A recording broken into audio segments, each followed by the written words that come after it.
Hello बच्चों, कैसे हो? आपका हमारे YouTube channel learn primary math में स्वागत है। आज हम पढ़ेंगे चैप्टर 2 एक्सरसाइज 2.1 के क्वेश्चन एंड आंसर को हल करेंगे। चलो बच्चों, शुरुआत करते हैं। इससे पहले आप हमारे चैनल को लाइक और सब्सक्राइब कर लीजिए। बच्चों, हमारा पहला प्रश्न दिया गया है 10,999 के बाद अगली 3 प्राकृत संख्या लिखिए। 10,999 के बाद आने वाली अगली 3 प्राकृत संख्याएं लिखिए। बच्चों, प्राकृत संख्या कैसे लिखते हैं? 1, 2, 3, 4, 5, 6, 7 डॉट अनंत तक ये सभी की सभी कौन सी संख्या है? ये प्राकृत संख्याएं कहलाती है। वे संख्याएं जो गिनी जा सकती है, जो गिनती में हम काम में लेते हैं, वो संख्याएं प्राकृत संख्याएं कहलाती है।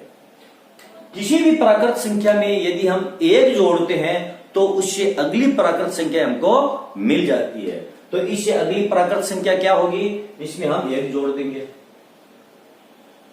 कितना आ जाएगा? ये 1 जोड़ दो 11,000। इससे अगली प्राकृत संख्या कैसे आएगी? इसमें फिर 1 जोड़ दो। कितनी हो जाएगी ये? 11,000 और 1। इससे अगली प्राकृत संख्या, फिर इसमें 1 जोड़ दो 11,002। ठीक है बच्चों, चलो अगला अपना हल है। क्वेश्चन हमको दिया है 10,001 से ठीक पहले आने वाली 3 पूर्ण संख्याएं लिखो। जो प्राकृत संख्याएं होती है वो पूर्ण संख्या भी होती है। बच्चों, प्राकृत संख्या और पूर्ण संख्या में क्या अंतर है? जैसे मैंने अभी आपको ये बताया, ये सभी संख्याएं कौन सी है? ये प्राकृत संख्याएं हैं।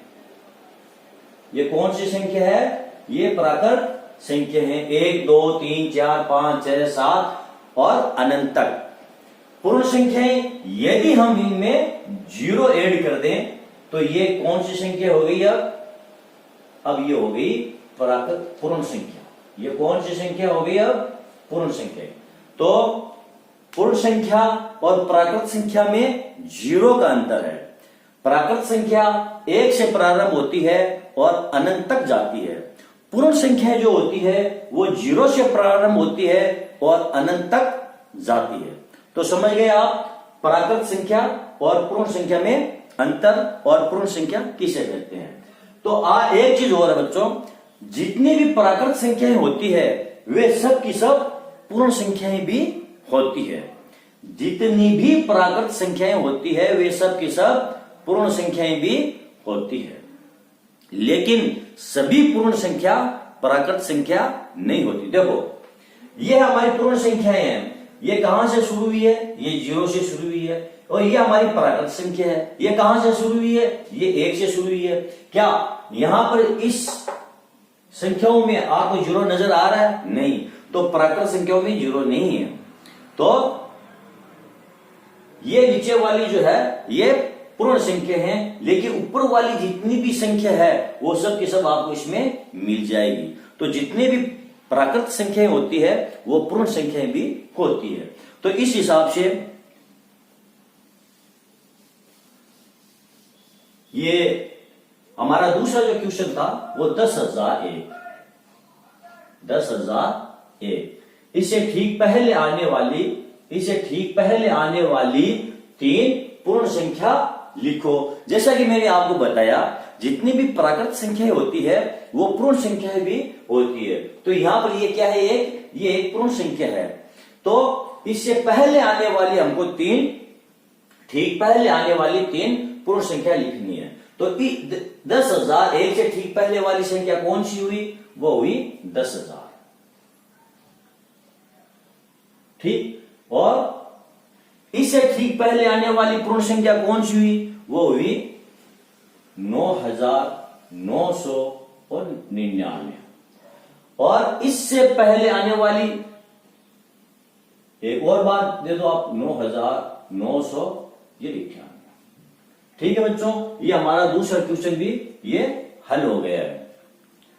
अब चलते हैं तीसरे क्वेश्चन की तरफ। क्या लिखा है? सबसे छोटी पूर्ण संख्या कौन सी है? अभी मैंने आपको बताया था पूर्ण संख्याओं को कैसे लिखते हैं। 0, 1, 2, 3, 4, 5, 6 और ये अनंत तक जितनी भी संख्याएं हैं वो सब के सब क्या है? पूर्ण संख्या है। आप देख सकते हो यहां पर सबसे छोटी संख्या कौन सी हुई? ये 0 हुई। तो सबसे छोटी पूर्ण संख्या है वो कौन सी होगी? वो 0 होगी। यहां पे चलो उतार देते हैं। सबसे छोटी पूर्ण संख्या है वो 0 है। चलो बच्चों, अगला 32 और 53 के बीच में कितनी पूर्ण संख्याएं हैं? बिल्कुल सरल है। आप 32 और 53 के बीच में आप गिनती करके देख लो कितनी संख्याएं आती है। वो इन दोनों के बीच की पूर्ण संख्या है और वो है 20। कितनी है? वो है 20। चलो अगला देखते हैं 5। निम्न के परवर्ती लिखिए। बच्चों, हर एक संख्या का एक परवर्ती होता है और एक पूर्ववर्ती होता है, लेकिन प्राकृत संख्याओं में एक का कोई भी पूर्ववर्ती नहीं होता है। इसी प्रकार पूर्ण संख्याओं में 0 का कोई भी पूर्ववर्ती नहीं होता है। यह बात हमको ध्यान रखनी है। निम्न के परवर्ती लिखिए। तो इसका जो परवर्ती होगा वो क्या होगा?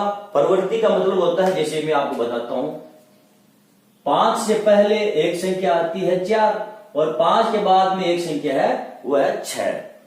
तो ये जो 4 है ये 5 का पूर्ववर्ती है और ये जो 6 है ये 5 का परवर्ती है। तो इसका मतलब ये हुआ किसी भी संख्या में यदि हम 1 जोड़ते हैं तो हमें उसका परवर्ती प्राप्त होता है। यहां पर चलो मैं आपको यहीं पर हल कर देता हूं। ये जो संख्या है इसकी हमें परवर्ती निकालने हैं। तो संख्या कौन सी है? 24,000, 2,44,000, इकाई, दाई, सैकड़ा, हजार, 10,000, लाख, 10 लाख। यह है 24 लाख और 40,701। हमें इसका परवर्ती निकालना है। तो कैसे निकालेंगे? इसमें हम 1 जोड़ देंगे। ये लो 1 जोड़ दिया तो हमें क्या प्राप्त हो जाए? इसका परवर्ती प्राप्त होगा 24,40,000 और 702। इसका परवर्ती हमें 24,40,701 में हम जब 1 जोड़ेंगे तो इसका प्रवृत्ति 24,40,702 अगली संख्या हमें मिल जाएगी। इसी प्रकार ये लेते हैं शी इसलिए ले रहे हैं कि ये हल होने में आसानी है। इसका क्या होगा? हम इसमें कितना जोड़ देंगे? 1 जोड़ दो प्लस 1, इकाई, दहाई, सैकड़ा, हजार, 10,000, लाख, 10 लाख। ये है 10,99,999। ये कितने हो जाएंगे? 11 लाख हो जाएंगे।